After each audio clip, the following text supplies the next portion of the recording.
Zaman sekarang katanya nyari kerja susah, tapi kata bos-bos justru malah nyari orang yang niat kerja lebih susah.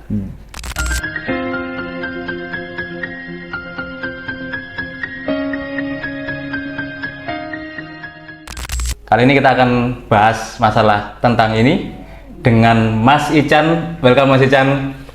Ini orang yang tepuk tangan dulu buat Mas Ican. Tepuk tangan. Orang yang expert di bidangnya nih kayaknya nih ya. Ya, Mas Ican. kita lebih ngobrol-ngobrol santai aja. Ngobrol-ngobrol santai Mas Ican. Ngobrol santai. Mas, aku pengen tanya dulu Mas. Pertama ya Mas. Gimana cara naik gondrong itu Mas? Wah, caranya adalah tidak dipotong rambutnya. Oh iya, kalau boleh tahu cara ngerawatnya gimana? Aku juga penasaran sih Mas. Tidak dirawat Mas. Hah? Jadi kalau case-nya saya ini dibiarkan begitu saja. Sampo nggak ada yang khusus? Gak usah sampoan malah. Justru nggak sampoan? Gak usah.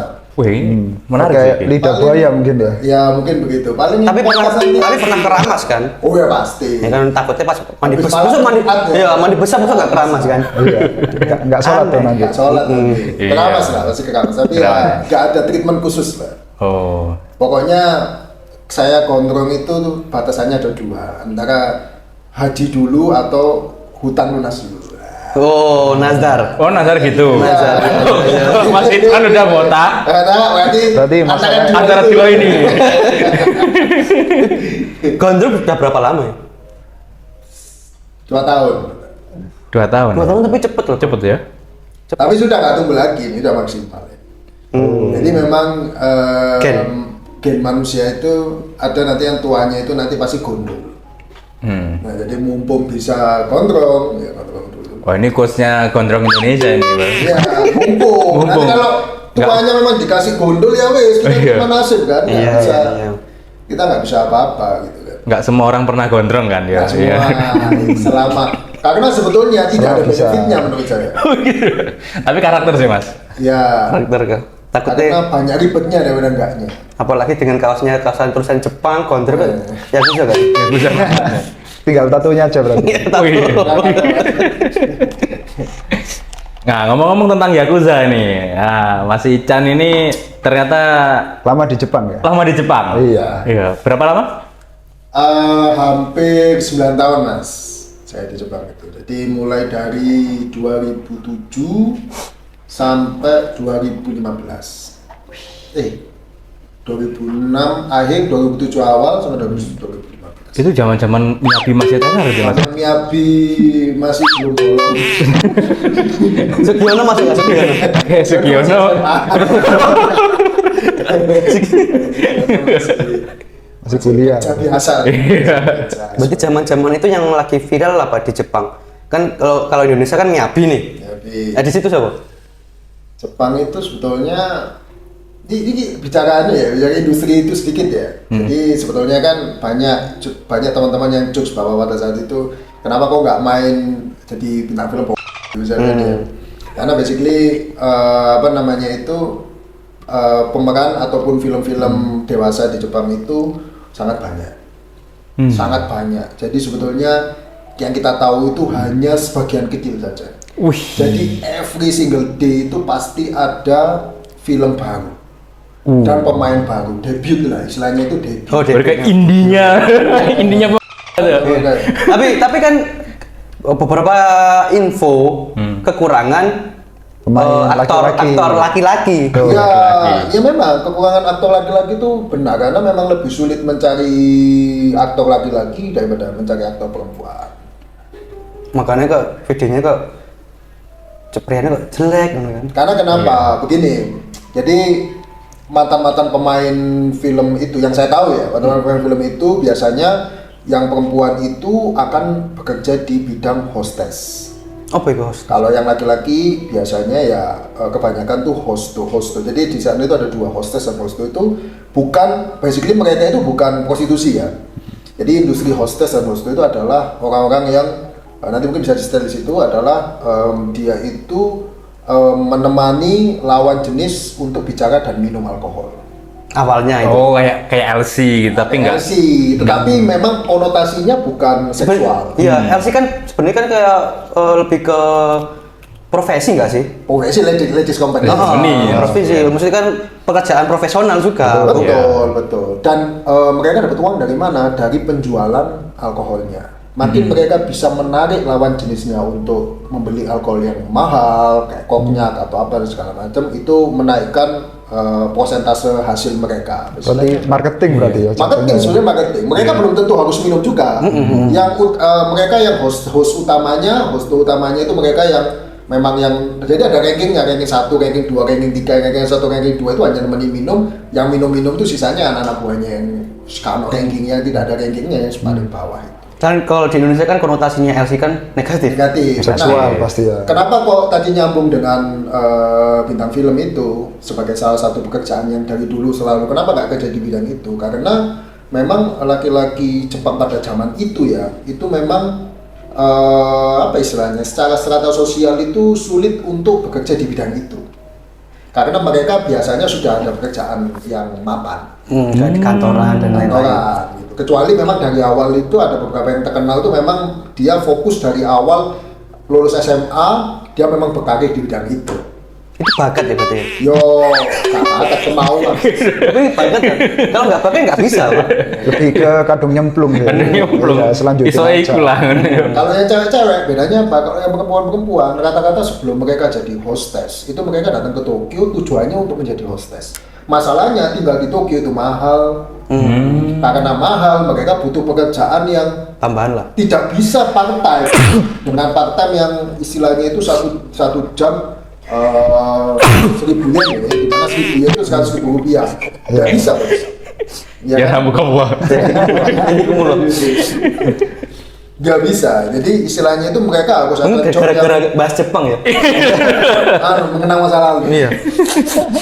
Terus mas. Nah, apa tuh di bawah? Ya, mereka itu tidak bisa bekerja dengan pekerjaan yang part-time itu tidak bisa. Di Tokyo kan biayanya Di tinggi. Tokyo itu biaya mahal. Biaya tinggi di Tokyo. Maka gadis-gadis muda itu membutuhkan pekerjaan yang dalam sehari itu paling nggak bisa mengumpulkan uang itu setara dengan 30.000 sampai 40.000 yen. Kalau tidak begitu akan sulit. Karena biaya hidup di Tokyo itu kurang lebih sekitar 150.000 sampai 200.000 yen itu biaya hidup saja. Itu 15 sampai 20 juta. Sebulan Kalau tuh ya. sebulan, kalau betul-betul di tengah kota Tokyo ya. Maka dari itu mereka ya mau nggak mau sebelum selain bekerja menjadi hostess ya mereka bekerja di industri film tersebut. Sekalian gitu ya. Sekalian menyemplungnya di situ. Gitu. Ini itu kan satu paket. Dan kenapa kok orang laki-laki itu kurang? Karena mereka itu kan jarang satu ya. Maksudnya secara artis film dewasa yang laki-laki itu kan jarang. Maka ketika mereka keluar di film, mereka akan sangat mudah dikenali. Yang kesana itu saja gitu kan. Makanya kebanyakan film juga kadang mukanya juga dimozaik ataupun dikasih masker kan. Berarti masih kalau semisal pekerjaan seperti itu aslinya seperti dihujat nggak sih? Ya sebenarnya bukan dihujat sih. Istilahnya kan ya pasti kan bukan pekerjaannya normal kan. Secara strata sosial pun bukan pekerjaannya normal. Tapi kalau yang perempuan, kenapa mereka lebih tenang? Karena banyak, Bos. Satu hari itu bisa, kalau nggak salah ada datanya, nanti boleh cari ya. Ada ratusan film baru yang keluar every single day. Makanya semua dibatasi oleh genre MILF, misalkan ya, genre anak sekolah gitu ya, maksudnya anak sekolah tapi mereka bukan underage ya, genre sport gitu ya, makanya dibatasi akan hal itu. Maka jangan salah ketika kita masuk ke dalam, misalkan zaman dulu itu ada namanya Tsutaya itu adalah tempat persewaan film di seluruh Jepang itu ratusan ribuan tempat persewaan film ya. Kalau Indonesia itu mungkin nggak ada karena bajakan ya, zaman itu sudah banyak bajakannya gitu kan. Di Tsutaya itu ada tempat khusus yang memang ada gordennya dan itu semuanya film dewasa. Dan every single day itu rolling terus. Nonton di situ? Nggak nonton, enggak, kerja di situ. Oh, pinjam. Kita pinjam. Oh, Jadi memang tempatnya itu dibatasi sama Rolling door itu bukan rolling door sih dibatasin sama Hotel dibatasin buat? Ya supaya nggak nyampur dengan film yang lain kan mungkin ada anak kecil yang masuk ke situ. Oh. Itu persamaan film biasa, tapi di dalam situ tuh Ada yang ada khusus bagian yang memang film dewasa gitu. Dan di film itu setiap hari itu ganti. Setiap Saking minggu banyaknya. ganti. Maka dari itu banyak perempuan yang memang tidak match misalkan bukan Miyabi, yo nggak tahu, nggak pernah meskipun dia ternyata sudah pernah 1 sampai 2 kali itu keluar di film seperti itu, karena nggak ketahuan gitu, saking banyaknya. Maka mereka lebih merasa kayak oh aman aja, Identitasnya nggak terlalu- identitasnya nggak ada, dan pasti kan pakai nama panggung. Nama kan? panggung, ya. Ya. Nyiapin, mie-nya apa? Nggak siap sih. Lebih jujur nggak siap. mie atas di bawah. Nah, jadi Jepang itu kenapa kita pembicaraan memulai dari situ ya, mungkin teman-teman bingung juga, tapi Jepang itu sekarang adalah di detik ini kita bicara adalah salah satu tempat yang salah satu apa istilahnya ya, Kalau negara? contohnya salah satu tempat atau negara yang menjadi tujuan destinasi untuk bekerja di Indonesia itu termasuk yang nomor 1. Sekarang mungkin menjadi yang nomor 1 ya. Karena kenapa mereka itu satu berbeda dengan mohon maaf ya, berbeda dengan Malaysia, Hong Kong, Taiwan yang notabene image-nya ada 2 ya. Kalau perempuan adalah dia TKW yang dimana itu adalah pembantu rumah tangga, asisten rumah tangga. Kalau laki-laki mereka adalah kuli ya. Ya. Nah, tapi kalau di Jepang kan istilahnya itu blue collar worker, artinya mereka lebih spesialis lah, lebih spesifik pekerjaannya juga. Jadi yang mereka bukan pekerjaan Buruh gitu ya. buruh lah, dalam image strata sosial itu bukan pekerjaannya rendah gitu ya, pekerjaannya profesional. Nah, tetapi di satu sisi Jepang mempunyai banyak image-image yang tidak mudah dipahami oleh orang yang memang tidak pernah tinggal di sana. Nah, image-image itu adalah membentuk sebuah gap yang kemudian mempengaruhi bagaimana orang-orang yang akan berangkat ke Jepang itu gap ini harus dilewati untuk supaya mereka bisa tinggal lama di Jepang, bisa hidup dengan nyaman di Jepang. Itu ada banyak gap. Nah, salah satunya ya termasuk industri-industri Jepang yang menurut saya itu bukan hanya itu ya, yang sangat bisa menghabiskan uang, karena Jepang negara entertain itu tadi sangat bisa menghabiskan uang, siapapun uang yang bekerja di situ gitu. Dan kebetulan saya bekerja di bidang itu. Nah, sebelum masuk ke bidangnya Mas Ican ini, kan kemarin kan sempat viral nih. Ya, Orang Indonesia, ya, perguruan silat. oh ya. Aku perguruan silat. Perguruan silat. Sampai dijak ngopi loh, Mas. Itu bahaya, kita dikelilingi perguruan silat kan. Ya. Itu sampai bisa viral dengan kita kan nggak tahu kan problem utamanya seperti apa. Itu mungkin ada info dari Mas Ican karena apa namanya mengetahui seluk-beluk Ya. dari Jepang lah. Itu gimana itu? Jadi gini. Yang benernya seperti apa? Oke, pertama yang bisa saya kasih info adalah mengenai taman ya. Oke. Taman di Jepang itu banyak, dan taman itu adalah fasilitas umum yang sangat dijaga oleh kota gitu ya. Dan siapapun Bisa pakai. bisa berhak memakai dengan cara yang bertanggung jawab ya. Sebetulnya dari zaman dulu banyak bukan asosiasi ya, perkumpulan-perkumpulan pelajar Indonesia, mungkin bisa disebut juga di seluruh dunia juga ada namanya PPI ya, Perkumpulan Pelajar Indonesia, atau dulu itu yang besar adalah KMI, Komunitas Muslim Indonesia. Kalau KMI atau Komunitas Muslim Indonesia itu lebih general ya, artinya mereka bukan hanya pelajar ya, tapi pekerja juga masuk ke situ, Bukan terutama Muslim. bagi yang Muslim ya. Kalau luar agama yang lain, mohon maaf saya kurang tahu. Itu teman-teman yang bergabung di komunitas itu banyak melakukan kegiatan-kegiatan di taman. Oh, oke. Nah, salah satunya futsal, main bola gitu ya. Yang kedua ya salah satunya adalah latihan bela diri. Dari dulu teman-teman latihan bela diri itu apapun perguruannya itu sudah biasa. Oke. Pakai seragam. Bendera. Nah, sebentar, mungkin bukan bendera ya. Pakai seragam. Seragam. Mungkin ada juga yang melapor ke polisi karena orang Jepang itu paranoid ya. Mereka paranoid dan overthinking, dan mereka iseng, paranoid, overthinking dan iseng, karena mereka nggak ada pekerjaan gitu, nggak main Mobile Legends, nggak apa, pengangguran, iseng aja. Masa orang Jepang iseng, Mas? Oh iseng, Jepang tuh yang paling iseng. Jadi mereka lapor aja ke polisi, karena akses lapor ke polisi kan simpel. Gampang. Iya. Paling polisi juga lewat naik sepeda, ya dia lihat aman, yang aman biasa. Kalau kita sholat Jumat pun mobil patroli polisi itu lewat 5 kali 6 kali sudah biasa gitu ya. Kembali ke urusan perguruan silat ya, mereka latihan bela diri di situ ya nggak ada masalah, pakai seragam nggak ada masalah, paling diintip sama polisinya, oh ya nggak ada masalah. Tetapi kenapa kok sekarang menjadi sebuah permasalahan, sedangkan itu adalah hal yang sudah dilakukan oleh teman-teman kita dari dulu, bahkan saya pun juga sempat mengikuti kadang latihannya teman-teman, mungkin lihat saja gitu ya, karena medsos. Oh, sebenarnya Masalah hidup kita sekarang itu adalah medsos. sebenarnya hal wajar berarti ya sebenarnya ya. Wajar. Dari tahun lalu dan beberapa tahun ke. Kenapa kok tadi masnya bilang bendera ya? Karena ada medsos. Bendera itu adalah satu identitas yang kepingin diperlihatkan di medsos bahwa kita solid di Jepang. iya. Zaman dulu nggak ada bendera-bendera kayak gitu. Nggak ada medsosnya nggak semasif sekarang juga. Saya juga nggak ada semasif, paling mereka habis latihan foto-foto. Foto-foto ya. Normal lah. Sudah masuk Facebook, nggak ada bendera pun, paling ada bendera kecil, nggak Ya. sampai Dikibarkan. Dikibarkan di Ditaruh di jembatan. itu ya. Jembatan.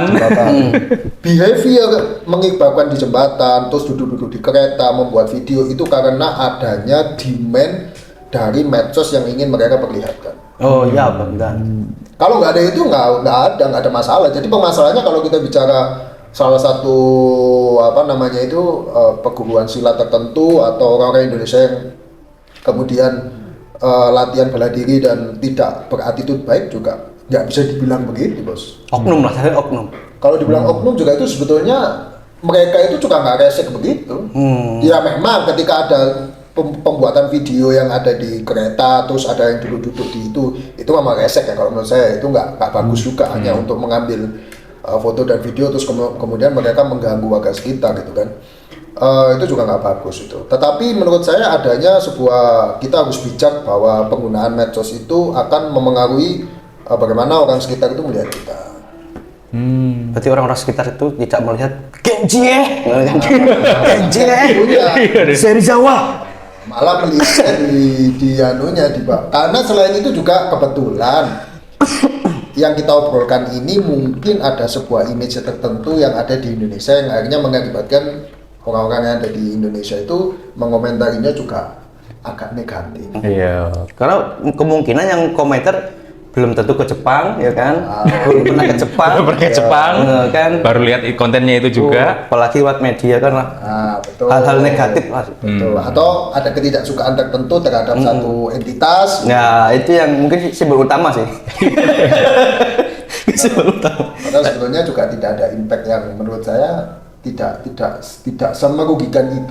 Selama tidak mengganggu, Ya, wajar-wajar aja kan. Wajar aja.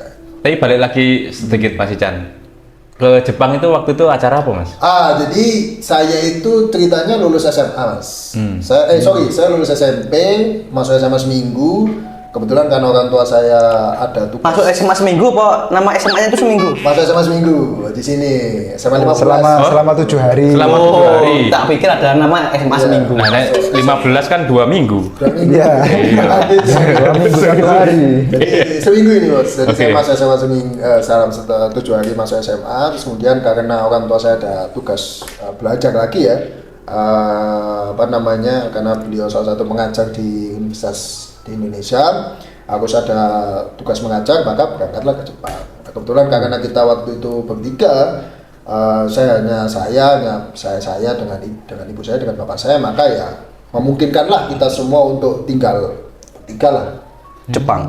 sampai ibu saya selesai, sampai saya pun akhirnya selesai. Oh. Ya. Berarti kan- Sweet 17 di Jepang, Mas ya? Apa itu sih sebenarnya? Iya toh. Enggak, kan berarti kan Mas Ican kan sekolah di Jepang kan sekolah juga, ibu juga mengajar untuk ilmu tambahan. Bapak kerja apa di Jepang? Bapak saya itu kerja di pabrik. Jadi beliau itu kerja di pabrik kecil yang memproduksi komponen mobilnya Toyota. Oh, bidang otomotif ya? Otomotif. Takutnya kan bapak kan karena bapak kerjanya aneh-aneh gitu loh. Makanya saya tanyakan. Waduh, dewasa. Kan udah tanyakan, takutnya netizen ada yang tanya kan. Iya, semua bapak nggak sama lah. Kemudian bapak saya nggak aneh-aneh. Oke, aman. Aman-aman aja. Jadi beliau bekerja itu untuk mensupport kehidupan kami ya. Tapi alhamdulillah karena pada saat itu ketika saya sudah lulus SMA, saya masuk universitas dapat beasiswa ya. Akhirnya istilahnya itu lumayan bisa mensupport diri sendiri lah. Ya nggak lumayan sih, saya membiayai diri sendiri itu sudah dari kuliah. Karena pada saat itu selain saya dapat beasiswa, saya pun juga ada kerja part time lah. Oke. Ada kesempatan kerja part time, anak-anak kuliah, anak SMA sudah dibolehkan kerja part time. Jadi sebetulnya biaya kehidupan kita itu sebenarnya kita bisa menopang sendiri. Nah itu kan kayak dadakan nggak sih tiba-tiba ibu mau pergi ke Jepang? Oh, dadakan bos waktu itu. Bos. Nah, Oh, iya? untuk bahasanya belajar bahasa gimana? Oh, belajar bahasa nol. Ya kan nol kan? Kan kalau tiba-tiba itu mal. Tiba-tiba. Tapi udah bisa iteh kimochi itu udah Kimochi. ngerti sekarang saya. Karena Ini kan basic nggak sih? Atau tidak dari lahir? Dari SD ya. Iya. Iya, enggak, rasin kan? belum ada dulu bos. Hah? Udah ada Naruto. Udah. Naruto kan 96. YouTube. 97. Oh, Di TV. nggak ada. Di TV. TV ada. TV. Itu bahasa Indonesia nggak sih? Rasengan kan Indonesia. nama jurus. Juga ada. Nama jurus. Rasengan nggak dipakai ya. Tapi memang gini. Jadi memang ketika saya berangkat itu nggak ada persiapan. Jadi itu memang sesuatu yang agak gambling juga waktu itu, ibu saya agak gila juga menurut saya. Jadi posisi saya itu Sambil kok nonton. iya berarti siapa? Jadi posisi saya Siapkan, San. apa namanya berangkat itu bahasa Jepang kosongan dan tidak memahami Jepang, tidak di briefing lah istilahnya, jadi briefing. Tiba-tiba nyampe sana, Tiba-tiba iklan. tiba iklan. Milo nanti bayar Milo. Milo. Aduh, Milo. Habis itu apa namanya itu lumayan, jadi kondisinya waktu itu lumayan berubah teman-teman sekalian. Jadi awalnya yang di sini di Indonesia ini teman banyak ya kan, terus kemudian alhamdulillah waktu itu kehidupan kita juga nggak susah-susah amat gitu kan ya. Ada rumah, ada kendaraan dan segala macam. Tapi begitu datang ke sana, wah kita kayak turun 10 tingkat. Jadi kita pertama itu tinggal di apartemen yang kecil, jadi sekamar saja, saya sama bapak sama ibu. Baru setelah kecil itu ya? Kecil ya? Apartemen baru itu setelah 6 bulan setelahnya itu baru kita bisa pindah ke apartemen keluarga yang ada 2 kamar, 3 kamar gitu. Kemudian saya naik sepeda, bapak naik sepeda, lihat bapak yang dulunya kontraktor sekarang kerja di pabrik gitu kan. Ibu saya yang juga dulunya dosen kemudian sampai harus part-time di tempat udong itu, jadi cuci piring, bikin apa namanya segala macam kerja part-time itu. Jadi ada sebuah fenomena anomali ya, yang memang waktu itu tidak bisa dicerna oleh akal sehat anak seusia itu gitu ya. SMP kan, SMA kan. Sekecil itu. Nah, akhirnya ada sebuah persimpangan pada saat itu, yang dimana dua-duanya sebenarnya menghasilkan sesuatu yang tidak baik. Antara dia tidak bisa menerima keadaan dan seperti sekarang fenomena banyak ya, anak-anak remaja itu bunuh diri ataupun lari ke sesuatu yang negatif karena tekanan mental, atau hidup terus berlanjut, kita mengikuti hidup yang ada, tetapi sebetulnya ada sebuah Kehampaan. trauma. Oh, trauma. Nah, sebuah trauma di situ. Nah, yang trauma masih lumayan penting itu. Nah, kayaknya saya Lebih ke trauma. lebih ke trauma. Tapi untuk pindah ke Jepang trauma, Mas? Ya, Bukan lebih enak ya? Kehidupan. Pindah kehidupan loh. Bukan liburan nggak sih? Jadi sebenarnya trauma itu Enggak, apa sih? Trauma itu kan ketika kita menghadapi sesuatu yang ekstrim, terus kemudian kita merasakan sebuah sakit yang membekas Tekanan. dan sulit sembuhnya gitu kan ya. Jadi waktu itu ya trauma berat sebetulnya karena ekstrim kan. Jadi dari suhu berapa ke suhu berapa. Jadi istilahnya itu seperti itu. Jadi menghadapi sesuatu yang ekstrim dengan sesuatu yang tiba-tiba, dan itu cukup traumatik lah untuk anak seumuran itu ya. Nah, untuk belajar bahasa itu ngalir aja atau Ngalir. ngalir? Jadi gini, sebenarnya bahasa itu kalau kita sedikit bicara bahasa Jepang kan, semua bahasa itu bisa dilogika. Ya oke. Misalkan saya makan nasi Ya, atau saya watashi. makan saya makan hari ini kyowa Taberu gitu kan. Oh, saya tahu Kyo itu hari ini, Taberu itu apa ya? Makan Terus lihat gitu. kondisi anak-anak ini makan. Oh, ini Taberu.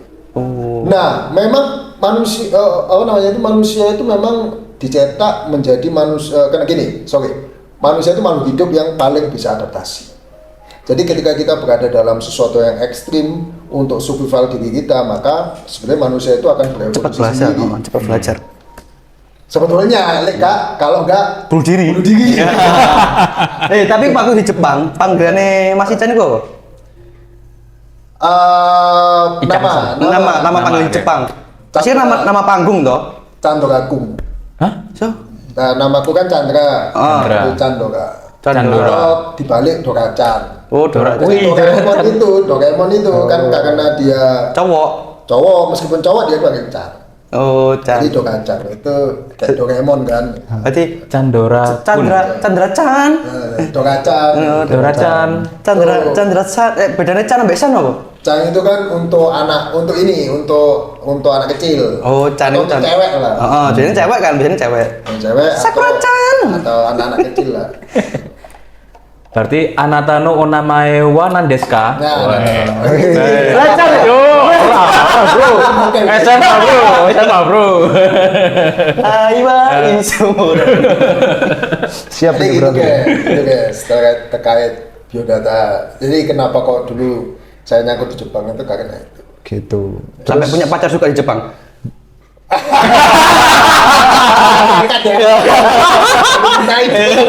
Gak boleh.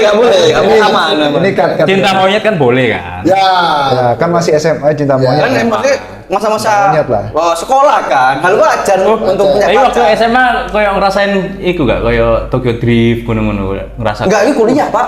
Kan SMA kan high school Oh, kan. SMA sama kuliah. Tokyo Drift kan koyo pakai kan pakai jas hitam gitu kan. oh Terus, ya, maksudnya terus itu. kayak Iya, memang kan itu baju musim dingin. nah terus pulang sekolah ke tempat apa namanya drift gitu enggak? Apalagi gondrong nggak sih? Waktu itu gondrong nggak sih? Oh enggak. Tokyo Drift. Tapi gini, memang kebetulan sekolahku itu kan sekolah miliknya provinsi, sekolah negeri sudah. Aku sekolah Di negeri. daerah mana itu? Di SMA negeri di kotanya itu Tokyo kota ya, Mas? Toyota, enggak, kotanya kota Toyota. Jadi Toyota, kota Semantoy, Toyota, Semantoy. Kota SMA negeri Toyota. Semantoy. Semantoy. Semantoy berapa itu? Semantoy satu. Lah Surabaya kan sampai Semantoy belasan. Oke. Jadi Toyota itu sampai dibuat kota, Pak. Jadi kebetulan kota Toyota yang aku ada di situ dulu itu memang itu pabrik Toyota yang paling besar ada di situ. Kebetulan namanya. Toyota. Kotanya juga namanya kotanya Toyota juga. Semantoy. Semantoy ini. Nah, karena aku di Semantoy 1 itu. Satu, langsung nyebut nomor itu. Toyota 1. Nah, jadi kebetulan karena sama aku tuh di Toyota situ, kota Toyota itu ya, otomatis kan semua di situ itu adalah pabrik untuk mensupport keberlangsungan Kehidupan. perusahaan Toyota ini gitu kan. Karena semuanya pabrik, jadi anak-anak yang sekolah di tempatku itu rata-rata tidak berpikir untuk kuliah. Langsung message, wah ada SMK. SMK. Sebetulnya secara ini bukan SMK juga. Oh. Ya, SMA. 90% tidak kuliah. Langsung biasa. kerja. Nah, kita kan membahas sekolah ini SMA Semantoy lah. Berarti Semantoy bukan, 1. bukan Semantoy, Smaktoy. Oh, Semantoy. Otomotif ya, TM ya. Maka dari itu aku bisa bilang bahwa orang Jepang itu, kurasa ya, persentase anak yang sekolah di Jepang, kuliah ya aku bilang ya, persentase anak yang kuliah di Jepang dengan di Indonesia lebih besar di Indonesia. Banyak anak-anak Jepang yang tidak kuliah. Nah, di Semantoy itu kan satu, apa itu? Semantoy 1 ada MBG nggak? Ada bos. Oh, ada. MBG-nya itu SMP. udah include SPP atau bayar sendiri? Oh enggak, negara yang bayar lah. Oh. Berarti program negara itu. Program negara. Kita Berarti gratis bagus kan, sekali. sekolah. Prabowo sudah ngikutin Jepang ya. Ngikutin Jepang. Berarti maju dong Prabowo ya. Ya, maju sekali Indonesia. Terima kasih Pak. Lucu Indonesia Mas. MBG-nya pernah dapat lele yang dibumbuin nggak? Tinggal makan. Gitu pernah nggak? Dia MBG-nya minimal onigiri lah. Ini sushi nggak sih? Sushi Oh, teh. enggak. Jadi MBG kalau kita bicara makan siang ya. Jadi sistem makan siang di sana itu sebetulnya sama seperti MBG sekarang. Jadi setiap hari itu akan datang, tetapi bentuknya tidak satu-satu. Jadi sistemnya itu makanya datang tuh satu batch begini. Jadi ini sup, yang ini bumbu, yang ini daging segala macam. Nah, nanti ada namanya toban. Toban itu giliran istilahnya itu. Jadi yang bertugas itu nanti setiap kelas itu setiap hari itu selama seminggu itu anaknya sama 5 orang 6 orang. Jadi tugas kita. Nah, tugasnya untuk nyiapin MBG-nya itu untuk yang masukin ke ngambilin sendok, ngambilin nasi gitu kan. Itu siswa. Siswa. Piket gitu berarti. Piket. Oh, piket. Tombak itu piket tadi. Ini tombak itu piket. Jadi ada seperti itu. Tobang Gary, Tobang. Dan kita seminggu sebelumnya itu menu sudah disiapkan. Makanya kenapa waktu itu aku nggak makan babi kan. Kita udah ngomong nih menu mana yang ada babinya. Ya udah kalau pas ada babi aku nggak makan di situ. Terus makan di mana? Ya Sekobel pecel. Kalau penyetan. Kang Ali. Itu jadi aku Mbak Bento sendiri ya siapin ibu saya ya. Kalau misalkan MBG-nya pas babi ya Bento Pak. Iya, Pak. Bento Pak. Jepang nasinya Hokben Pak. Selesai makan, AC.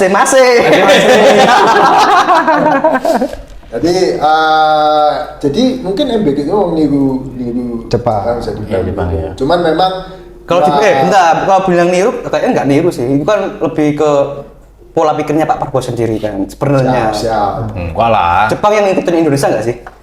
Kan Jepang duluan. Kan Jepang duluan. Siap tadi Gerindra. Dia mau coba membelah duit.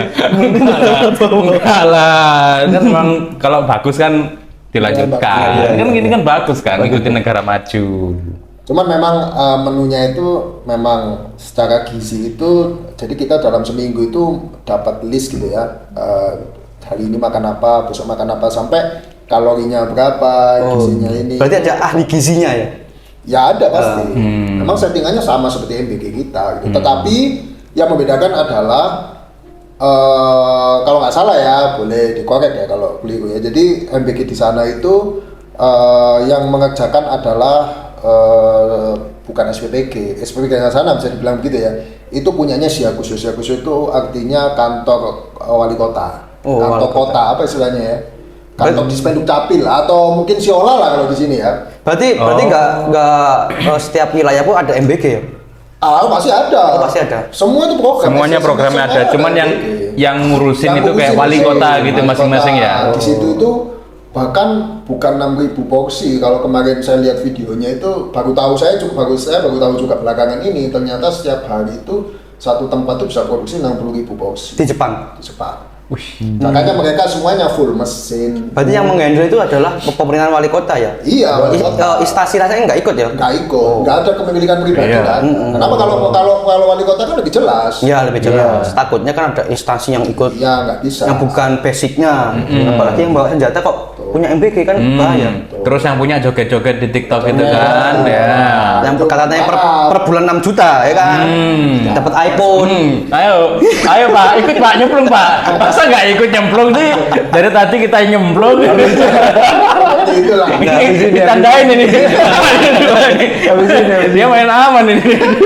Kita kembali lagi ke pekerjaan lah ya.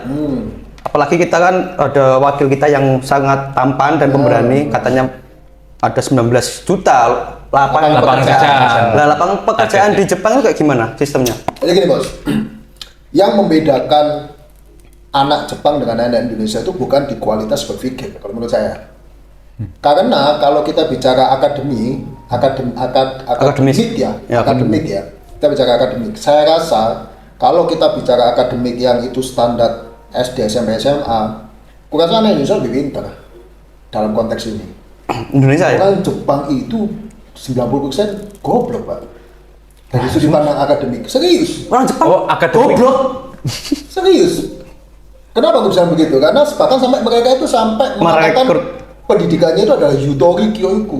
Kyoiku itu artinya pendidikan, yutori itu nyantai. Gimana nggak nyantai? Kita masuk aja jam 8 lebih 10. Oke. Di sini gerbangnya tutup sudah di sini ya. Tutup gerbangnya kan. Kita pulang itu jam 2.30 kan. Lah bisa 2.30. 2.30 jam 3 bisa dikatakan orang Jepang itu goblok. Kenapa menjadi negara Jepang itu negara maju? Jangan ke situ dulu, masih panjang ya. Oh, masih panjang. Oke. Kalau lompat. Kan takutnya ke framing ya. Oke, kita bicara dari sudut pandang pendidikan ya. Pendidikan mereka seperti itu. Terus kemudian pelajaran setiap pelajaran hanya 50 menit. Dan kalau waktu itu saya belajar sendiri di SMA itu, apa yang saya pelajari di SMA, ya mungkin saya rasa tiap sekolah beda ya. Waktu itu sekolah saya rasa grade-nya A, B, C, D, D lah ya di itu ya. Oh yo, D. Iya, meskipun itu punyanya pemerintah, tapi dia di kota yang nggak banyak orang yang lanjut ke perguruan tinggi. Di kabupaten lah ya berarti. Berarti patokannya Ya kayak susuran gitu ya. Kayak susuran kan? Kayak susuran gitu. Itu banyak, Pak, Yangki, istilahnya Yangki. Yangki. Itu preman anak-anak Sekolah, sekolah SMA. itu namanya Yangki, yang kayak susuran itu banyak.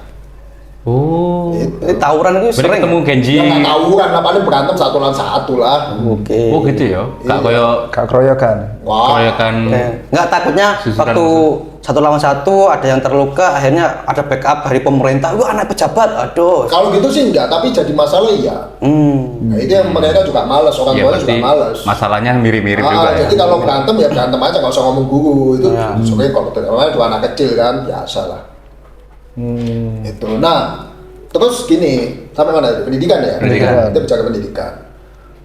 Mungkin kalau di sekolah lain yang mungkin lebih bagus ya otomatis pendidikannya kualitasnya harus lebih bagus, itu pasti lah ya kalau soal itu. Tapi Yutori Kyoiku itu adalah peraturan Jepang dari negara sendiri, memang pendidikannya seperti itu secara jam dan segala macam. Nah, dan kemudian saya hilang aku sampai di mana ya? Pendidikan, apa hubungannya pendidikan dengan pekerjaan ya? Nah, gini, orang Jepang itu satu yang perlu dipahami secara root, kerangka berpikir terkait penempatan sumber daya manusia di tempat pekerjaan ya.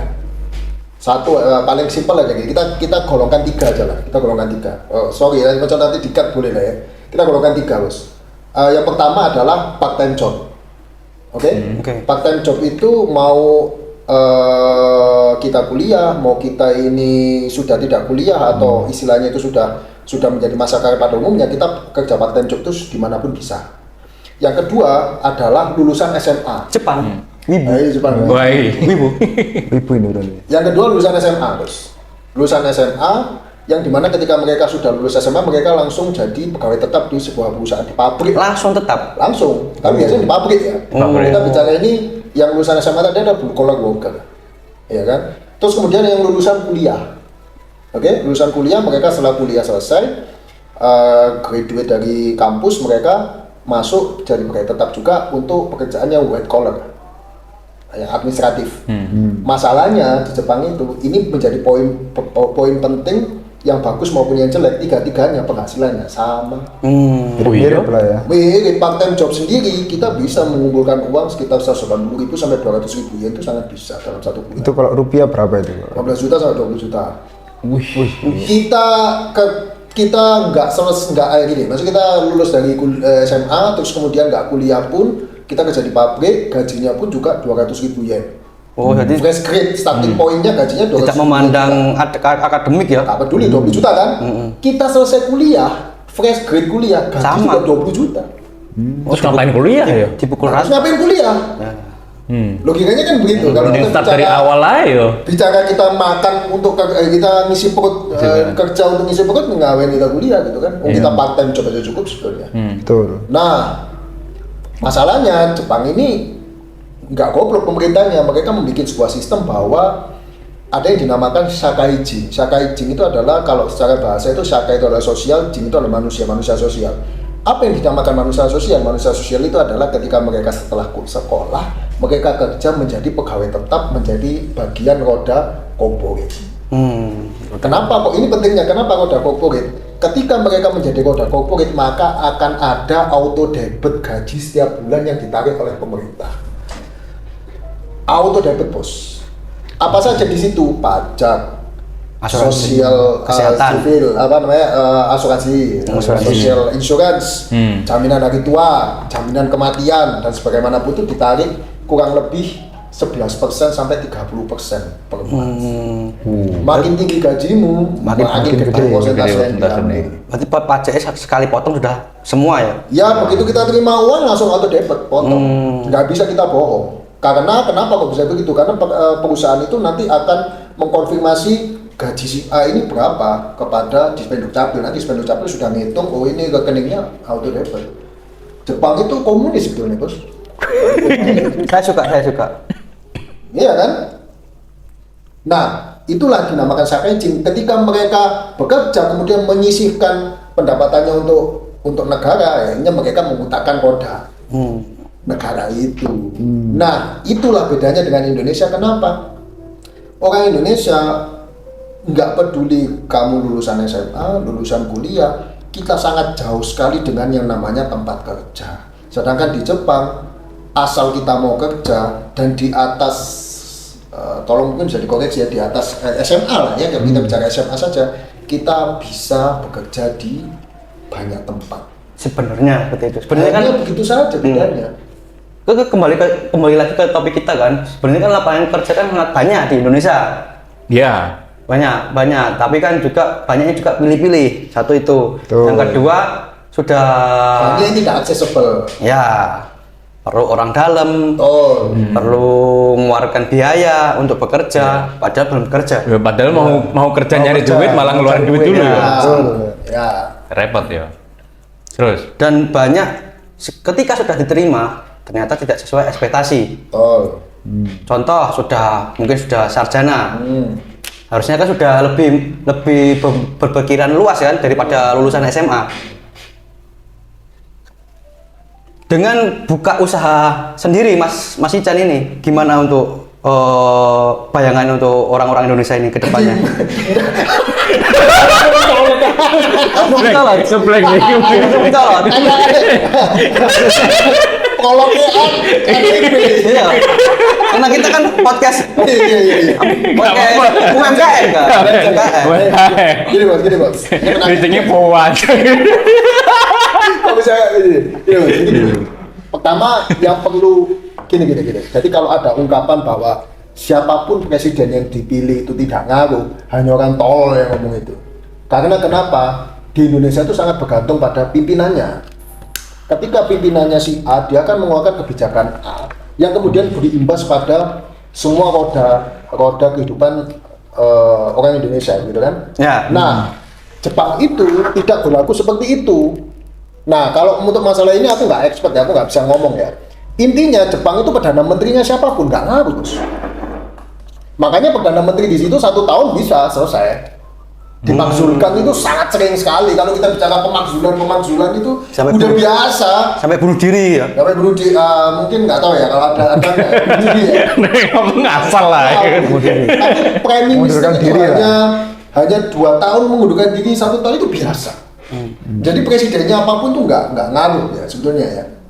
Nah, kalau kita berpikir itu terus bedanya apakah human resource Indonesia atau anak-anak Indonesia itu tidak kompeten, apakah orang Jepang kompeten?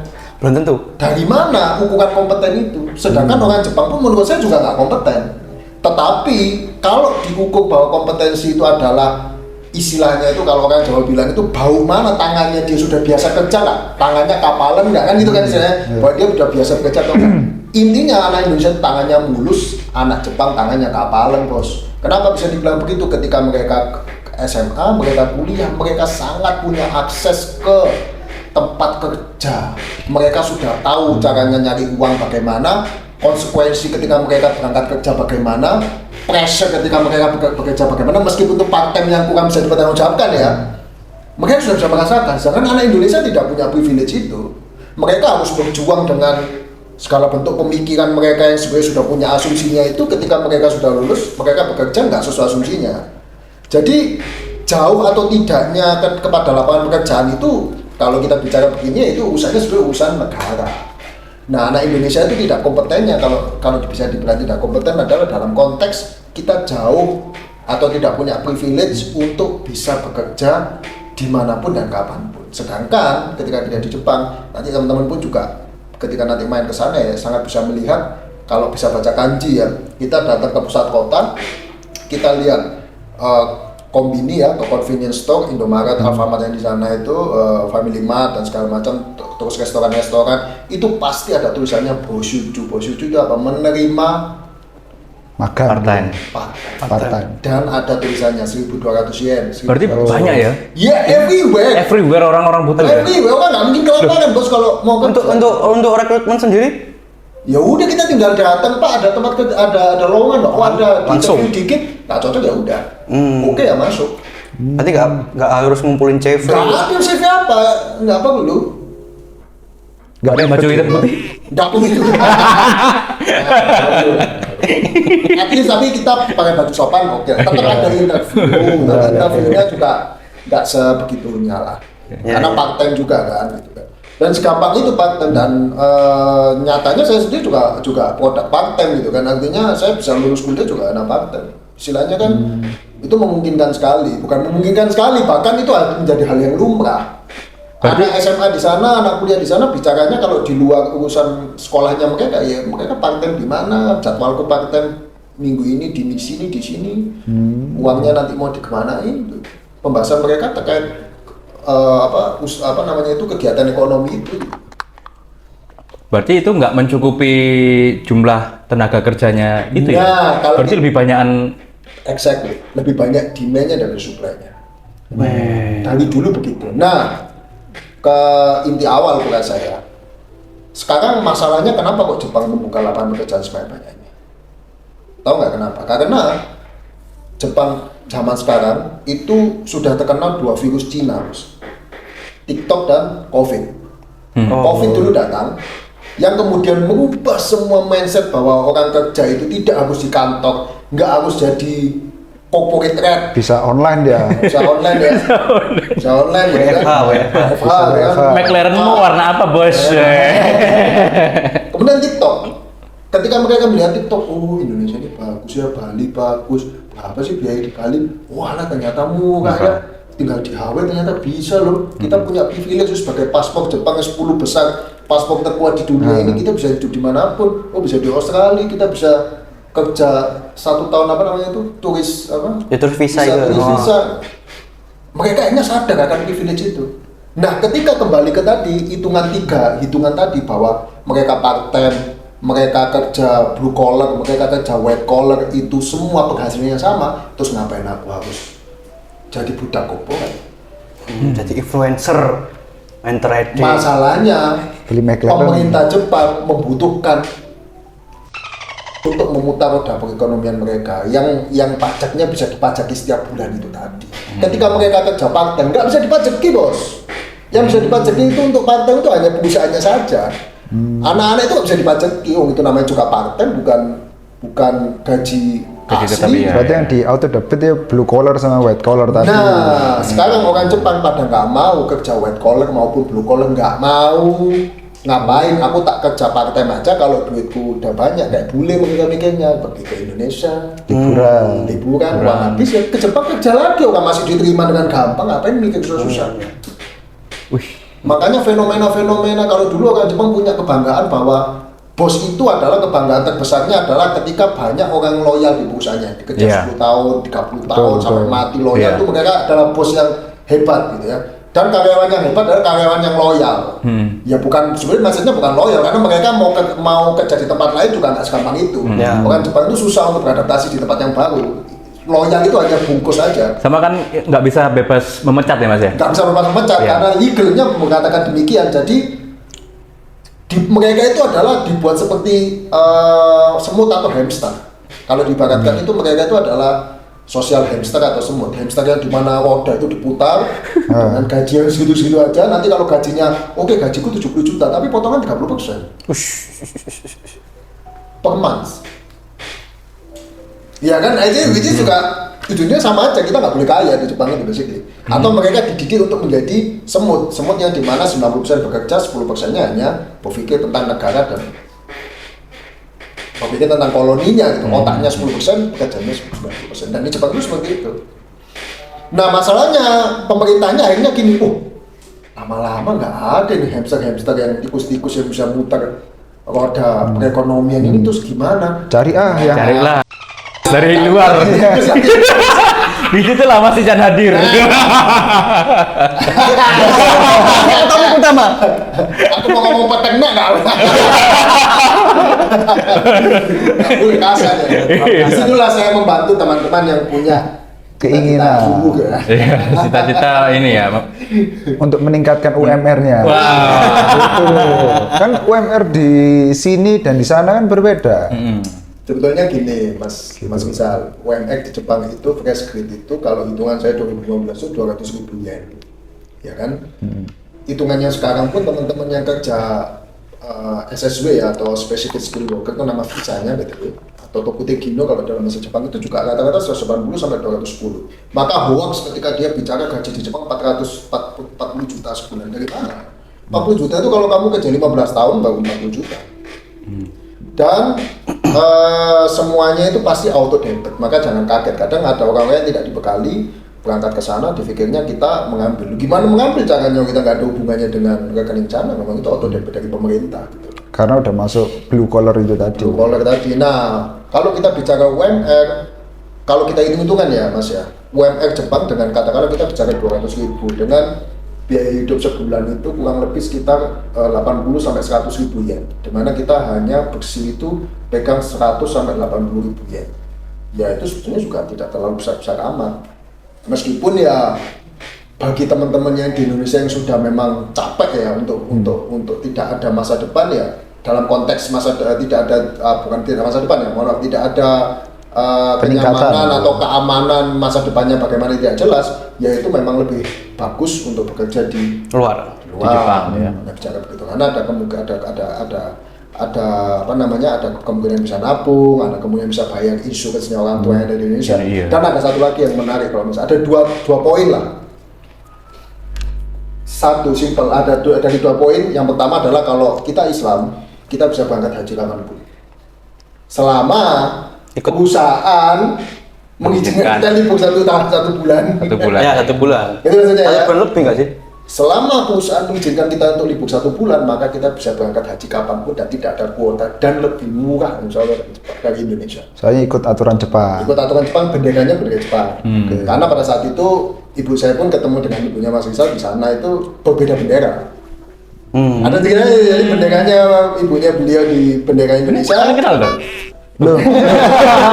Tetangga. Nah, ibu saya benderanya bendera Jepang. Itu satu, itu poin satu yang menarik. Yang poin 2, kita semua kerja di sana bisa beli Alphard. Karena otomatis. Karena kerja Alphard, karena harga Alphard 400 juta. Baru itu. Barunya paling 650. Cek aja kalau nggak percaya. Kebeli bos. Kita di sana mau naik Ducati. Cek di oleh. Cek aja kalau nggak percaya. Cuman garasinya susah. Tuh, kan, nggak bisa dibawa pulang. Nggak bisa dibawa. Oh, nggak bisa dibawa ke sini. Ya iyalah. Kan, garasinya susah. Garasinya Tapi susah. kalau kita bicara Jepang yang garasinya sulit itu kan hanya 10%. Yang lain itu kan rural area, itu semua mereka pada bisa punya garasi apartemennya. Banyak kok teman-teman saya di sana, anak-anak orang-orang Indonesia yang mobilnya Estima itu nggak ada di sini ya. Itu Fairlady mungkin ada. Fairlady, Estima itu kayak Velfire, bahkan Velfire, Alfa tuh biasa mereka beli di sana karena biaya cuma harga cuma 400 juta, 90 juta. Di sini mereka naik apa itu waktu itu? Di sini Nah, Di Indonesia. naik Beat. Iya, Bos. Nah, jadi kalau mau merasakan begitu, kebeli bos. Beli Ducati juga bisa. Artinya kan ente mau apa? Di Jepang itu kebeli. Mau beli tas LV misalkan. Dulu anak-anak mbak-mbak kita yang kerja di teman-teman cewek-cewek mbak-mbak kita yang kerja di Jepang itu, mereka tasnya LV, beli satu meskipun 30 juta bekas ya, 30 juta, 20 juta kan kebeli dengan uang segitu gitu loh. gaji segitu kebeli ya. Kebeli banget. Mana bisa mereka, mohon maaf ya, mereka kerja di sini berapa tahun untuk bisa beli LV lah gitu kan. Mungkin kalau kebeli dikiranya ani-ani mungkin. ya. aneh kan. Nah, konotasinya negatif gitu. Nah, Jangan beli tas LV. Di sini Nah, 100.000 ada. hati-hati. 100.000 ada di TikTok. di TikTok LV ya? LV. Di sana asli. Nah, Meskipun cuko atau bekas. Ya. Artinya, ente mimpi apa di sana? bisa. Bisa. Mimpi basah. Bisa. Juga. Kamu itu Kamu kalau ke Jepang, misalkan kamu ke Jepang, Masih susu.